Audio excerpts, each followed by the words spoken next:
Hello students, welcome back to math catalyst. क्या आपको x Y जैसी चीज़ें देख कर डर लगता है? क्या आपको लगता है कि लीनियर इक्वेशन बहुत मुश्किल चैप्टर है? अगर हाँ, तो आज की क्लास आपके लिए।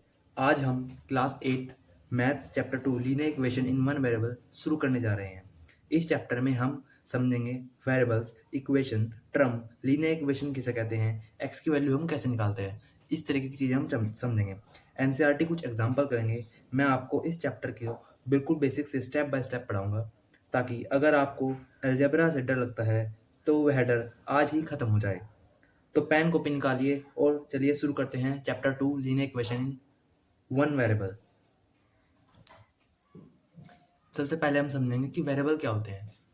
वेरिएबल हमें पता है कि जो संख्या हमें ना पता हो, जैसे कि हमने एग्जांपल लिया x+5 इक्वल टू 12। यहाँ पे हमें x की वैल्यू नहीं पता। इस तरीके की टर्म, इस तरीके की वैल्यू हम वेरिएबल कहते हैं। इस वैल्यू को निकालने के लिए हमें इक्वेशन बनानी पड़ती है। ये इक्वेशन हमने बनाई है x+5 बराबर 12, इसे इक्वेशन कहते हैं। और यहाँ पे ये x है, ये वेरिएबल है, 5 और 12 यहाँ पे कॉन्स्टेंट टर्म है। अब हम देखते हैं इक्वेशन क्या होती है। इक्वेशन वो होती है जिसे, जैसे हमने यहाँ पे लिखा है 2x+3 बराबर 12, इस तरीके की फॉर्म को हम इक्वेशन कहते हैं, क्योंकि इसमें इक्वल टू का साइन लगा है, वेरिएबल भी है, कांस्टेंट भी है। इस तरीके की फॉर्म को हम इक्वेशन कहते हैं। हम बढ़ते हैं मोनोमियल। मोनोमियल जिसमें ओनली वन टर्म होती है, जैसे कि हमने लिखा है एग्जाम्पल में 2x या फिर 3 या फिर 5y या फिर z, इस तरीके से हमने कुछ भी लिखा तो वह क्या है, मोनोमियल है। सब में एक एक टर्म है। और टर्म अलग कैसे बनती है, दो टर्म कैसे होती हैं, वो प्लस या माइनस साइन से लग के ही अलग टर्म बनती है। ठीक है, अब हम देखते हैं बाइनोमियल क्या होता है। बाइनोमियल होता है जिसमें दो टर्म होती हैं। ठीक है, यहाँ पे नाम से ही पता चल रहा है, बाई मतलब टू।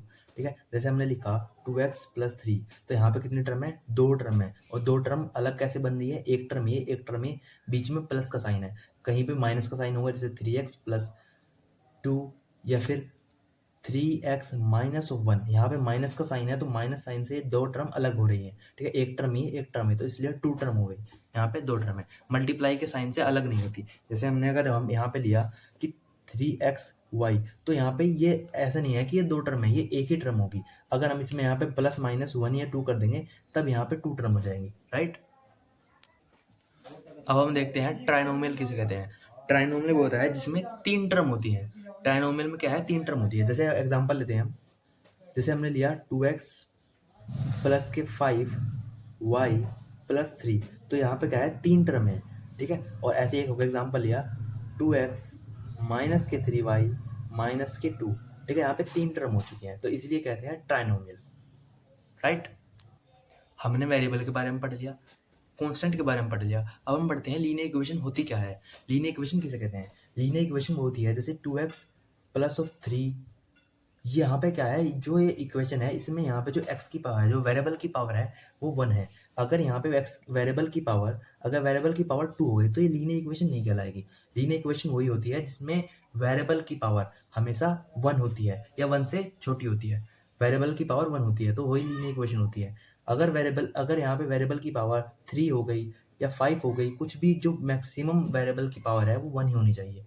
किसी भी, अगर ऐसा हुआ कि 2x प्लस ऑफ 3y², तो यहाँ पे भी गलत हो गया, क्योंकि यहाँ पे वेरिएबल की पावर 2 हो चुकी है। तो वेरिएबल की पावर हमेशा सिंगल ही रहनी चाहिए। एक और एग्जांपल है, जैसे 2x प्लस ऑफ 3x², तो यहाँ पे भी वेरिएबल की पावर, जो वेरिएबल की पावर है यहाँ पे 2 हो चुकी है। वेरिएबल की पावर कभी भी 2 नहीं होनी चाहिए। लीनियर इक्वेशन के लिए वेरिएबल की पावर हमेशा 1 होनी चाहिए, तब ये लीनियर इक्वेशन कहलाएगी। नहीं तो वो इक्वेशन अगर अगर 2 पावर आ गई तो क्वाड्रेटिक इक्वेशन हो जाएगी। तो इसलिए यहाँ पे क्या है, लीनियर इक्वेशन है। लीनियर इक्वेशन बनाने के लिए हमें सिर्फ पावर 1 ही रखनी है, पावर 1 ही रखनी है। यहाँ पे x की पावर हमेशा 1 ही रखनी है। ठीक है, अब हम देखते हैं कुछ एनसीईआरटी के एग्जाम्पल। हम देखेंगे कि इस एग्जाम्पल में x की वैल्यू कैसे निकालते हैं। x की वैल्यू निकालने के लिए हमें पहले x वाले टर्म को एक साइड करना होगा और y वाले टर्म को एक साइड करना होगा, मतलब बिना y, मतलब जो कॉन्स्टेंट टर्म है उनको एक साइड करना होगा। पहले हम x वाले टर्म को एक साथ करते हैं। अब हम देखते हैं, जैसे ये 2x, ठीक है, और ये इधर है x, तो इसे x को इधर लाएंगे तो यहाँ पे नेगेटिव का x हो जाएगा ये। ठीक है, और अगर ये माइनस का 3 है, ये माइनस का 3 दूसरी साइड जाएगा तो ये प्लस का 3 हो जाएगा। ठीक है, तो ये टू इधर यहाँ पहले से ही था और ये माइनस का 3 है, इस दूसरी साइड जाएगा, इक्वल टू के दूसरी साइड जाएगा तो यहाँ पे प्लस का 3 हो जाएगा, ठीक है। और 2x माइनस एक्स कितना होता है, वो होगा x, और 2 प्लस 3 कितना होगा 5। तो यहाँ पे x की वैल्यू क्या होगी 5। अगर हम x की वैल्यू को इसमें रख के देखें तो ये दोनों साइड इक्वल आएंगी। अगर नहीं यकीन आता तो आप देख सकते हो करके। रखते हैं 2 इंटू x की जगह रखना है हमें 5, तो 5 माइनस 3 इक्वल क्या होगा, यहाँ पे अगर रखेंगे हम 5 प्लस 2। अब देखते हैं चेक करके, यहाँ पे होगा 5 टू 10 माइनस 3 इक्वल 5 प्लस 2 7। तो यहाँ पे भी 10 माइनस 3 7 आएगा और यहाँ पे भी 7 है। तो ये मतलब हमारी x की वैल्यू बिल्कुल सही है, राइट। अब हम देखते हैं एनसीईआरटी बुक का एग्जाम्पल नंबर 2। यहाँ पर भी हम सेम काम करेंगे, पहले x वाले टर्म को एक साइड लाएंगे और जो कांस्टेंट टर्म है उन्हें एक साइड लाएंगे, उसके बाद हम x की वैल्यू निकालेंगे। चलिए शुरू करते हैं। पहले यहाँ पे है 5x इधर लिखते हैं, दूसरी साइड है 3/2x, तो उधर प्लस का है तो इधर आके माइनस का हो जाएगा। 3/2x बराबर यहाँ पे माइनस का 14 है और इधर है प्लस के 7/2, तो ये इधर प्लस का है उधर जाके माइनस का हो जाएगा। तो यहाँ पे होगा माइनस के 14 और माइनस के 7/2, ठीक है।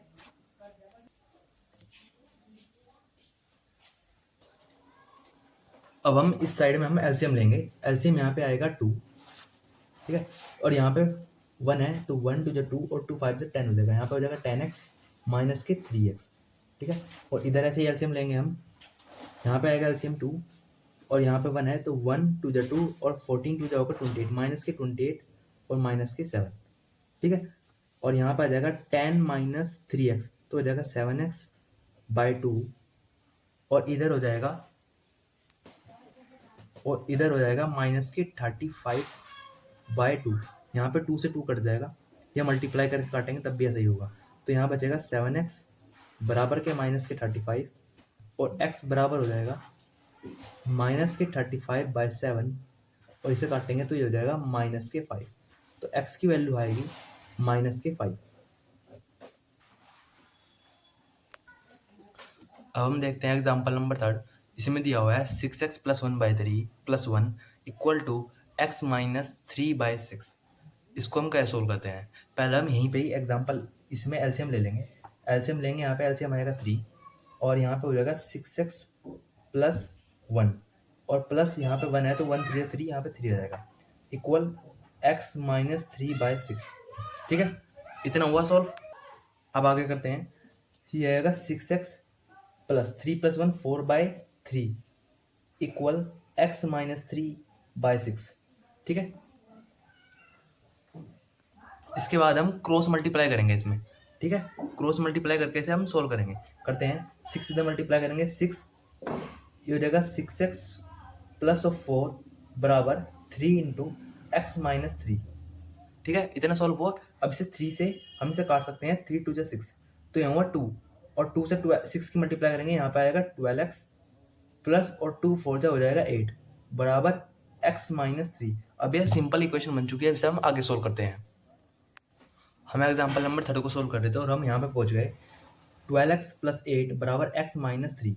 अब हम x वाले टर्म को एक साथ लेंगे और जो बिना कॉन्स्टेंट टर्म है उन्हें एक साथ लेंगे। x वाले टर्म जब हम इधर लेंगे तो ये हो जाएगा 12x माइनस के x और इधर हो जाएगा माइनस के 3, यहाँ पहले से था, यहाँ प्लस का 8 है तो इधर जाके माइनस के 8 हो जाएगा इक्वल टू को दूसरी साइड जाके, ठीक है। तो यहाँ पे आ जाएगा 11x और यहाँ पे भी आ जाएगा माइनस के 11। तो x की वैल्यू क्या आ जाएगी माइनस के 1, यहाँ पे माइनस की 1 x की वैल्यू आएगी, ठीक है।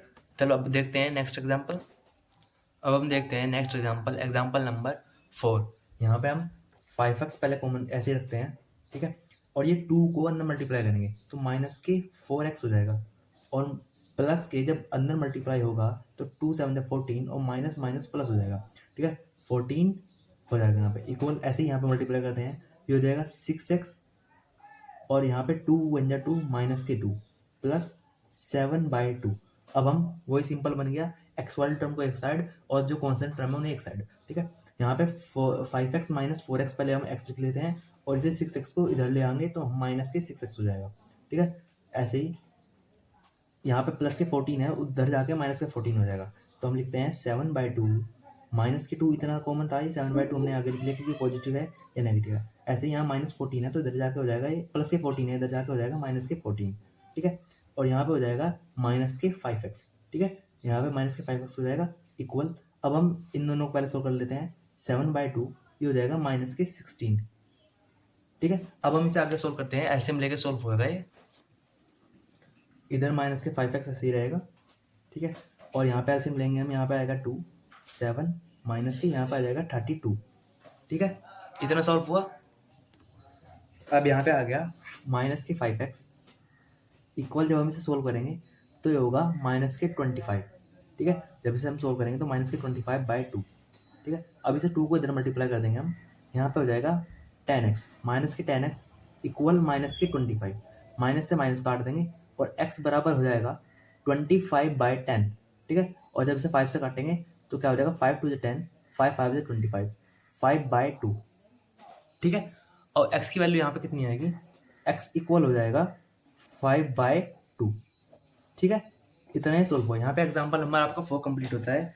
स्टूडेंट, अगर आज की क्लास से आपको चैप्टर 2 थोड़ा सी भी आसान लगा हो तो वीडियो को लाइक करें।